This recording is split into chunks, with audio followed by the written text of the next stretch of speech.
अपना मत देश और आप देख रहे हैं देश का दरबार न्यूज। आइए रुक करते हैं कुछ बड़ी खबरों की ओर। गोघाट थाना क्षेत्र के बेली में ड्राइवर की हत्या की घटना का पुलिस ने किया खुलासा।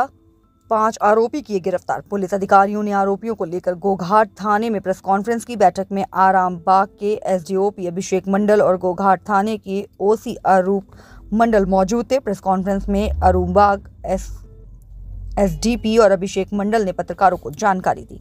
पश्चिम बंगाल से विनय प्रकाश दास की एक खास रिपोर्ट। बोलो। हाँ,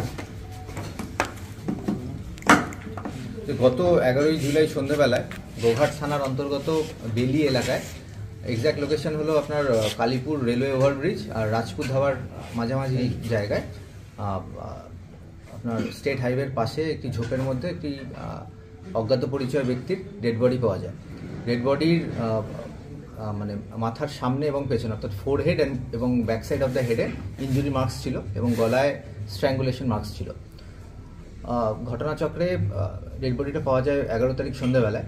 আর 10 তারিখ ভোরবেলায় কতুলপুর থানা এলাকার মির্জাপুর নামক জায়গায় মা লক্ষ্মী ধাবার পাশে একটি 710 ভেহিকেল 710 গাড়ি অ্যাবান্ডেন্ড অবস্থায় ছিল এবং সেই গাড়ির মধ্যে জিপিএস সিস্টেম ছিল। তো গাড়ির মালিক সেই জিপিএস সিস্টেম ধরে সেখানে আসে এবং জানায় যে 9 তারিখ সন্ধ্যে 7টায় বলরামপুর থেকে পুরুলিয়ার বলরামপুর থেকে গালার যে র মেটেরিয়াল আছে সেই র ডাস্ট নিয়ে লক্ষ্মীকান্ত লোহার বলে একজন ড্রাইভার সেখান থেকে বেরিয়েছিল এবং টুয়ার্ডস যাচ্ছিল হচ্ছে আপনার উত্তর 24 পরগনার মধ্যমগ্রাম এলাকায়। তো জিপিএস সিস্টেমে সে দেখতে পায় গাড়িটি বিষ্ণুপুর, কতুলপুর, গোঘাট, আরামবাগ হয়ে আবার রিটার্ন করে কতুলপুরে গাড়িটি মানে ওখানে স্ট্যান্ড অবস্থায় রয়েছে।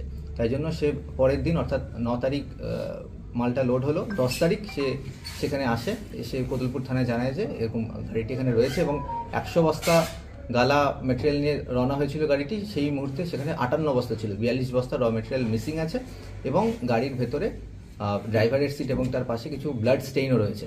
তো এই ইনফরমেশনটা আমাদের কাছে থাকায় যখন 11 তারিখ বডিটা পাওয়া গেল তখন আমরা সেখানে যোগাযোগ করলাম গাড়ির মালিকের সাথে এবং যে ডেড বডিটা আছে সেটা আমরা খুব কুইকলি আইডেন্টিফাই করতে পারলাম যে গাড়ির মানে ড্রাইভারই ডেড বডি, সেটা যার নাম হচ্ছে লক্ষ্মীকান্ত লোহার, বাড়ি হচ্ছে পুরুলিয়ার বলরামপুরে।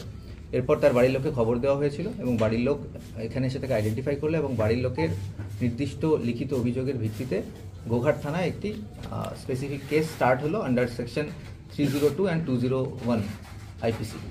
এরপর আমাদের ওসি গোঘাট এবং আইও নেতৃত্বে এবং আমাদের হুগলি রুরাল পুলিশ ডিস্ট্রিক্টের এসওজি সেলের যে টিম রয়েছে ওসি এসওজি সেলের নেতৃত্বে আমাদের একটা ভালো করে ওরা মানে তৎপরতার সাথে ইনভেস্টিগেশন স্টার্ট করলো এবং বেসিক্যালি টেকনিক্যাল দিকটা আমরা যাচাই করে এসওজির টিম কিছু সাসপেক্ট আইডেন্টিফাই করলো যাদের বাড়ি ছিল পুরুলিয়ার বলরামপুরেই। তো আজকে সকালে পুরুলিয়ার বলরামপুর থেকে তিনজন সাসপেক্টকে প্রলংড ইন্টারোগেশনের পর সেখান থেকে অ্যারেস্ট করা হয় এবং তারপরে তাদের অ্যারেস্ট করার পর জানা যায় যে এই 3 জনের মধ্যে 2 জন এই ক্রাইমটা করেছে।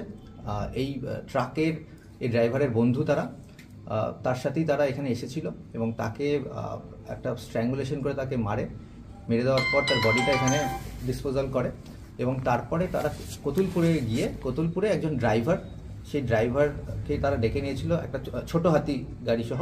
সেই ছোট হাতি গাড়িতে যেহেতু 42 বস্তার বেশি ধরছিল না তাই 42 বস্তা সেখানে আনলোড করে এবং তারপরে 3 জন মিলে পুরুলিয়া চলে যায় এবং সেখানে তারা গিয়ে সেই স্টোলেন যে আর্টিকেলগুলো আছে সেটা 2 জায়গায় তারা বিক্রি করেছিল। তো স্টোলেন প্রপার্টি রিসিভারের জন্য সেই 2 জনকেও আমরা অ্যারেস্ট করি। টোটাল 5 জনকে অ্যারেস্ট করেছি এবং ইতিমধ্যেই 21 বস্তা গালা যে র ম্যাটেরিয়াল সেগুলো রিকভারি হয়েছে। বাকি 21 বস্তা যেটা এখনো হয়নি সেটা আমরা এই যারা অ্যারেস্ট হয়েছে তাদের মধ্যে 2 জনকে আমরা রিমান্ডে নেব এবং ডিউরিং রিমান্ড পিরিয়ড আমরা সেই বাকি 21 বস্তা রিকভারি করার চেষ্টা করব। ওই যে গাড়িতে কতজন ছিল যখন মালটা নিয়ে যাওয়া হচ্ছে? যখন পুরুলিয়ার বলরামপুর থেকে যে ড্রাইভার লক্ষ্মীকান্ত লোহার উঠেছিল মালগুলো নিয়ে তখন একজনই ছিল। তারপরে রাস্তায় তার আরও 2 বন্ধু বেরোয়, টোটাল 3 জন তারা ছিল। স্যার খুনের মোটিভ কি ছিল? মোটিভ মেইনলি ছিল এই যে গালা র মেটেরিয়ালগুলো আছে এগুলো খুব কস্টলি হয়। তো এই 42 বস্তা যে তারা সেখান থেকে চুরি করে তো এটার আনুমানিক মূল্য প্রায় মোর দ্যান 10 লাখ। তো মেইন মোটিভ ছিল এই টাকা তাদের অনেক ধার দেনা হয়ে গেছিলো, তো সেগুলো মেটানোর জন্যই তারা চুরি করার উদ্দেশ্য নিয়ে কাজটা করে। এরা কি খুব কাছের বন্ধু যাকে মার্ডার করলো? হ্যাঁ, এরা সবাই ড্রাইভার বেসিক্যালি।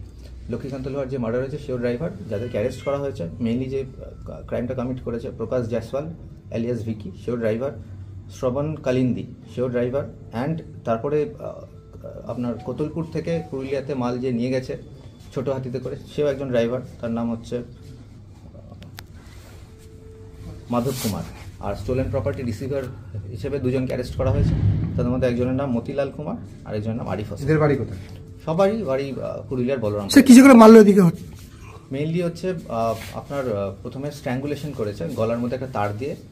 যে পেছনে বসেছিল গাড়ি, তখন সেই মুহূর্তে গাড়ি চালাচ্ছিল হচ্ছে আপনার প্রকাশ জয়সওয়াল, এবং পাশের সিটে বসেছিল যে ডিজিজ যে আছে লক্ষ্মীকান্ত লোহার। আর পেছন থেকে স্ট্র্যাঙ্গুলেট করে শ্রবণ কালিন্দি। আর তারপরে গাড়ির টায়ার খোলার যে অস্ত্র যেগুলো থাকে ইকুইপমেন্ট, সেগুলো দিয়ে কপালের মধ্যে মারে। তার জন্য যে আপনার কপালে ইনজুরি মার্কস ছিল সেটা হচ্ছে এই ওয়েপন দিয়ে করা হয়। তো সেই অফেন্ডিং ওয়েপন আর যা বাকি কিছু আছে সেগুলো আমরা ডিউরিং রিমান্ড পিরিয়ড রিকভারি করবো। আপনার গাড়িটা পেলেন কী করে? যে গাড়িটির মধ্যে ঘটনাটা ঘটেছে সেই গাড়িটা প্রথম কোতুলপুর কী করে পেলেন বা কোথায় ছিল? কোতুলপুরের ওখানে থানা এলাকায় মির্জাপুর বলে একটা জায়গা আছে, সেখানে মা লক্ষ্মী ধাবার পাশে সেটা অ্যাবান্ডেন অবস্থায় পড়েছিল। যেহেতু গাড়িতে জিপিএস সিস্টেম ছিল, তাই জন্য মালিক তো যেহেতু এত কস্টলি আইটেম সেখান থেকে যাচ্ছে, মালিক সবসময় নজরে রাখে গাড়িটা পৌঁছেছে কিনা। ও যখন দেখলো 9 তারিখ সন্ধ্যে 7টার সময় গাড়ি রওনা হয়েছে, ও দেখতে পেলো যে 10 তারিখ সকালবেলায় গাড়ির লোকেশন কোতুলপুর। তখন সে সঙ্গে সঙ্গে কোতুলপুর নিজেই আসে এবং সেই জিপিএস সিস্টেমে ল্যাটিটিউড লঙ্গিটিউড দেখে সেই লোকেশনে গিয়ে ও গাড়িটা দেখতে পায় এবং দেখে গাড়ির মধ্যে 42 বস্তা যে মাল লোড হয়েছিল সেটা মিসিং আছে এবং গাড়ির ভেতরে ব্লাড স্টেনও আছে। তখন সে ইমিডিয়েটলি থানায় সেটা যায়। কি কমপ্লেন অভিযোগটাকে জানিয়েছে? আমাদের এখানে গোঘাট থানায় অভিযোগ জানিয়েছে যে ডিজিজ আছে লক্ষ্মীকান্ত লোহার, তার বাড়ির লোক এসে এখানে লিখিত অভিযোগ। সেদিন কি খালাসি ছিল না গাড়িতে? না, সেদিন ছিল না। মোট কতজনকে গ্রেফতার করা হয়েছে? টোটাল 5 জনকে গ্রেফতার করা হয়েছে। 5 জনেরই বাড়ি পুরুলিয়ার বলরামপুর এলাকায়। নামগুলো আমি বলে দিচ্ছি আবার: প্রকাশ জয়সওয়াল এলিয়াস ভিকি, শ্রবণ কালিন্দি, মাধব কুমার, মতিলাল কুমার আর আরিফ হোসেন। মালটা লোড হয়েছিল কোথায়? সেটা পুরুলিয়ার বলরামপুর। গালার যে র মেটেরিয়াল এর যে চক্র, এটা কতটা বিস্তৃত মনে হচ্ছে? না, এটা তো গালার র মেটেরিয়াল কস্টলি আইটেম আছে। তো এরা হচ্ছে যারা ক্রাইমটা করেছে, এরা এই চক্রের সাথে যুক্ত সেরকম না। এদের পার্সোনাল এদের মধ্যে বন্ধুত্বও ছিল। যে ডিজিজ আছে লক্ষ্মীকান্ত লোহারের সাথে প্রকাশ জয়সওয়াল শ্রবণ কালিন্দি বন্ধুত্বও ছিল। এদের ইমিডিয়েটলি কিছু টাকার দরকার ছিল, অনেক ধার দেনা হয়ে গেছিলো, তাই জন্য এরা রাতারাতি ডিসিশন নিয়েছিল। একসাথে বসে প্রথমে মদ খেয়েছিল এরা। আর at the time of crime ও কিন্তু ড্রাঙ্কেন অবস্থায় ছিল। র মেটেরিয়ালসটা স্যার কোথায় যাচ্ছিল? এটা যাচ্ছিল উত্তর 24 পরগনায়, মধ্যমগ্রাম। স্যার বলছি, এরা কোন জায়গায় কোতুলপুরে মেরেছিল না বলরামপুর মেরেছিল ড্রাইভারকে যে পিও আছে মানে যেখান থেকে বডি পাওয়া গেছে তার আশপাশেই মেরেছে, মেরে ফেলে দিয়েছে, তাই তো? হ্যাঁ, আমরা during remand period reconstruction of crime করব, তখন এক্স্যাক্টলি কি হবে মানে বেলি ভঞ্জপাড়ার আশেপাশেই হয়েছে ঘটনাটা? গাড়ির মধ্যেই হয়েছে। গাড়ি রানিং অবস্থায় ছিল সেই সময় হয়েছে। এরা কি আগেই পরিকল্পনা করেছিল যে একে মারবে, সেই হিসেবে কি উঠেছে? কারণ ও তো একা যাচ্ছে মালটা।